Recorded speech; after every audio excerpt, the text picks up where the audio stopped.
that's what you asked about, the black water, and that attract the sun and then the solar unit down. And they build the whole thing without zoning permit. So they're fighting the permit right now. That's why you see them empty.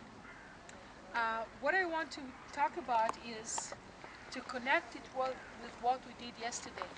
Yesterday we drove to Jericho and we said that they came and met with Jesus in Jericho and they told him about Lazarus. But before I do that, whenever Jesus came, and because we said he had rich people who followed him and he had poor people who followed him, and as a good person who come into Jerusalem as a pilgrim, he could have stayed in Jerusalem.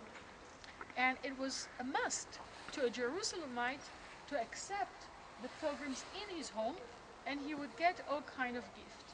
But the atmosphere was not very spiritual. Let's put it like that. And Jesus chose to be with the outskirts in Jerusalem and not the best parts of the area. How do we know this was not the best part?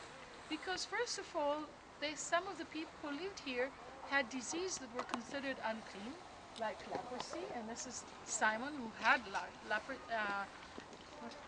Forgive me.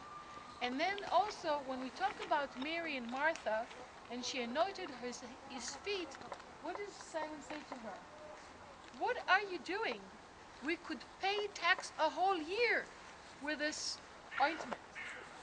I'm sure when you go to a duty free, you buy ointment, which is perfume of today.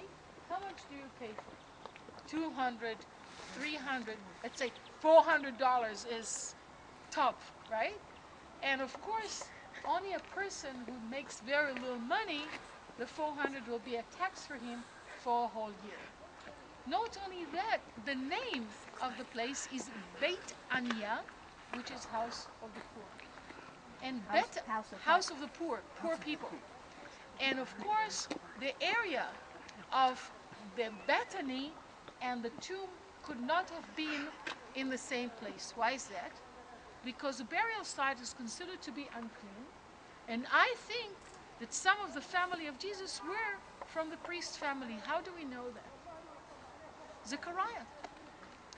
Mary is told to go to Elizabeth because he's getting ready to go to the temple to do whatever he's supposed to do there. We'll go to Inkar and we'll talk about it. So there would be an area of Bethany and there would be the area of the burial site.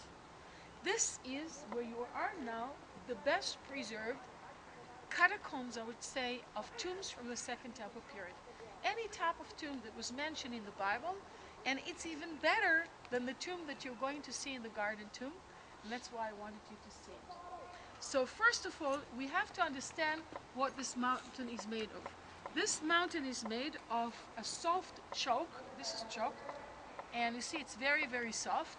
And this is when you can cut the stone, like you see here, but the moment it is exposed to the surface, this is very hard. You know, this is hard.